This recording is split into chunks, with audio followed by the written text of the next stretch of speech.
Hey guys, Guardsman Duke here. I wanted to take an extra minute to talk to you guys about cronyism and games journalism.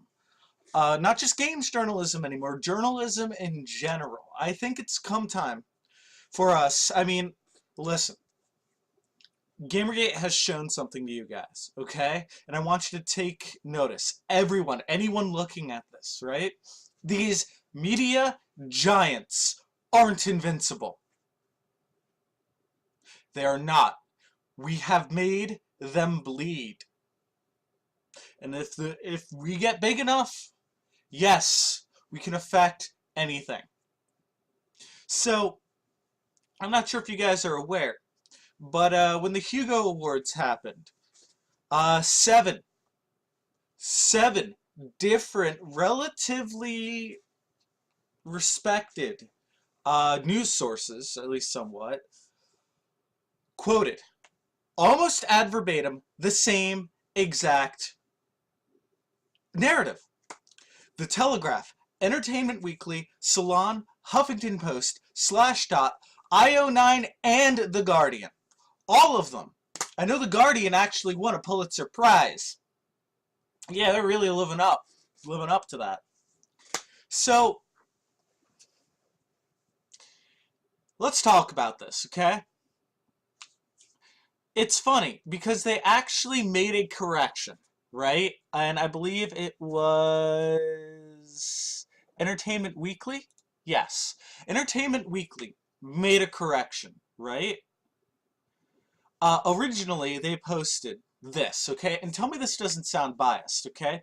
The Hugo Awards have fallen victim to a campaign in which misogynist groups lobby to nominate only white males for the Science Fiction Book Awards. These groups, Sad Puppies and Rabid Puppies, both of which are affiliated with last year's Gamergate scandal, not true, urged sci-fi fans to become members of the Hugo Awards voting body. World Science Fiction Convention in order to cast votes against female writers and writers of color. Membership only costs $26, allows members to vote for the 2016 nominations as well as the 2015. Okay, so apparently, right, Gamergate is behind everything. Never mind that Sad Puppies and Rabid Puppies have been going on, beforehand. Never mind the fact that a larger voting body for science fiction awards of people who are interested in science fiction might actually be a better sample of good science fiction. No. It's, those damn goober gooters and their... Shut the fuck up. So, they roast this, right? Next day, correction. After misinterpreting reports in other news publications, EW published an unfair and inaccurate depiction of the Sad Puppies voting slate, which does, in fact, include many women and writers of color. As Sad Puppies' Brad Tigerson explained to EW, the slate includes both women and non-Caucasian writers, including Rajnar Vajira, I think that's how I pronounce it. Pardon me, I'm just a white person. Larry Correa, Annie Belay, Carrie English, Tony Weisskopf, Anne Sowards, Megan Gray, Sheila Gilbert, Jennifer Brozek, Cedar Sanderson, and Amanda Green.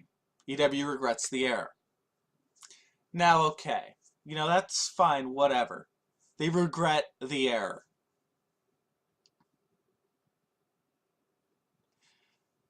You know what? I'm actually happy they admitted to it. But I really want to say something. What this means right here is that EW and these other sites have been circle jerking, not engaging in any actual investigative looking into anything. They look and see what the other people are saying and parrot the same exact fucking thing. This is the same fucking thing that Gamergate has been dealing with for the past several months. Now, Gamergate has made headway, but I'm going to add, we have put people out of the industry for shitty reporting. They were bad at their jobs, and we forced them out. I mean, and if you want to go on and say, you know, oh, but they only got rid of women. Most of the people that we've been attacking were men, okay? And we weren't even attacking them. All we were saying was we were calling out their biased reporting. And the only reason I'm saying that's attacking is because that's what everyone said about it. It's like we're all attacking. We're not attacking anyone. We're calling out bad reporting and bringing it to light. All right? Now, I will add, the Huffington Post and the Guardian were also implicated in the Gamergate fiasco. Coincidence?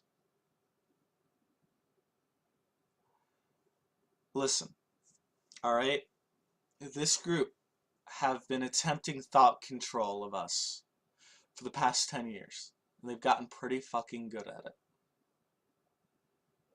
But I think we as a group, as a nation, as a world, as a species, should demand better quality out of the people we get our information from.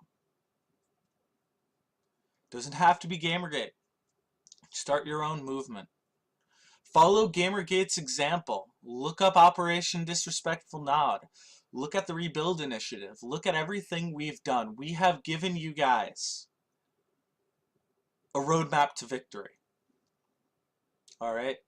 Because these places cannot defend themselves from this kind of a demand for integrity. And that's what this all comes down to. I demand integrity. I demand integrity for myself, and I demand integrity from those who claim to have it. Anyway, so if you're a science fiction fan, get involved with this, because now they're making you guys out to be misogynists. Now they're trying so hard to attack other groups. As a person, actually, I believe, what was his name? Give me a second. A guy, what was it? I'm looking. Eulogy. He popped in, fellow Beardkin actually. He popped in on my last video and mentioned something, and I'm actually going to quote him here. I hope he doesn't mind. If he does, I'm sorry. We can work something out. If you want to do a stream, that'd be cool too. But Eulogy said that,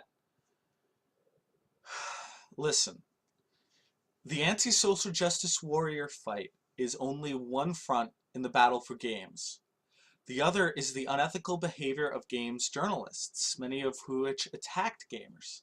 Many examples of nepotism, cronyism, and flat-out corruption have been exposed and verified. Another huge issue is the censorship of discussion on many sites, including Reddit and even 4chan. Alright? Gamergate is important whether or not you're a gamer. After all, we have the same enemy as comic book fans, metal fans, and now science, sci-fi fans, and fantasy novels. And it's only a matter of time until your hobby is deemed problematic and you're labeled a misogynist, racist, transphobe for disagreeing with them. These people will not stop at video games. They will not stop until they have completely and utterly undermined the democratic process, destroyed any sense of due process within the court systems, and implemented their own authoritarian dictatorship.